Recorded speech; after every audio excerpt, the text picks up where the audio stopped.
அதே போல இன்றைய தினம் பார்த்தேன், பரவாயில்ல, காவல்துறை ஓரளவுக்கு பாதுகாப்பு கொடுத்தாங்க.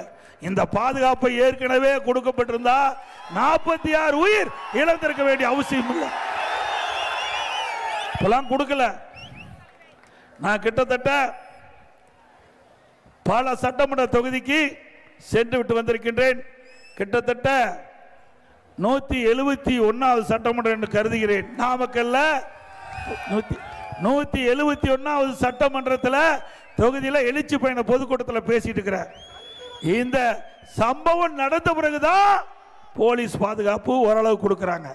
இதுக்கு முந்தி பல மாவட்டத்துக்கு சென்றுகிற எழுச்சி பயண பொதுக்கூட்டத்தில் பேசும்போது அங்கொன்றும் இங்கொன்றுமாக காவல்துறை நிற்பாங்க. அது வேடிக்கை பார்ப்பாங்க. கூட்டத்துக்கு வேடிக்கை பார்க்க வந்திருப்பாங்க, பாதுகாப்புக்கு வரல. திரு ஸ்டாலின் அவர்களே, நீங்க ஆளுகின்ற கட்சியில் முதலமைச்சர் இருக்கிற காரணத்தினால ஆளே நடமாட்டம் இல்லாத பகுதியெல்லாம் காவல்துறை காவலர்களை நிறுத்தி உங்களுக்கு பாதுகாப்பு கொடுக்கிறாங்க. நீங்க ஆயிரக்கணக்கான பேர் உங்களுக்கு பாதுகாப்பு பணியில் ஈடுபடுறாங்க. நாங்கள் அதை வேண்டான்னு சொல்லல. அதே வேளையில் எதிர்க்கட்சிகள் நடத்துகின்ற கூட்டத்திற்கும் முழுமையான பாதுகாப்பு கொடுப்பது அரசின் கடமை. இங்க நாமக்கலுக்கு வந்தார், அங்கே கரூருக்கும் போனாங்க. அப்ப முறையான பாதுகாப்பு கொடுக்கப்பட்டிருந்தால் இந்த அசம்பாவத்தை தவிர்த்திருக்கலாம். சரியான முறையிலே சரியான காவலர்கள் போதிய அளவு நியமிக்கப்படாத காரணத்தினாலே இப்படிப்பட்ட நிகழ்வு ஏற்பட்டு விட்டது. திரு ஸ்டாலின் அவர்களே, தமிழகத்தை தலைகுனிய விடமாட்டேன் என்று கர்ச்சிக்கின்றீர்கள்.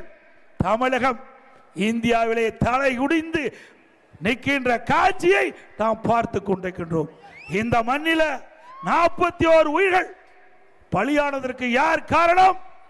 இந்த அரசாங்கமே சரியான முறையில் நடவடிக்கை எடுக்காத காரணத்தினாலே விலை மதிக்க முடியாத 41 உயிர்கள் இழந்திருக்கிறோம். அத்தனையும் எப்பொழுது பார்த்தாலும் தமிழர் தமிழர் என்று சொல்லிக் கொண்டிருக்கின்ற முதலமைச்சர் அவர்களே, தமிழ்நாட்டை சேர்ந்தவர் தான் 41 பேர் இறந்திருக்கிறார் என்பதை நீங்கள் எண்ணி பார்க்க வேண்டும். வாயளவில் சொன்னா போதாது, அதை காரியத்திலே காட்ட வேண்டும், உங்களுடைய செயலிலே காட்ட வேண்டும். ஆனால் அந்த எண்ணம் உங்களுக்கு இல்லை.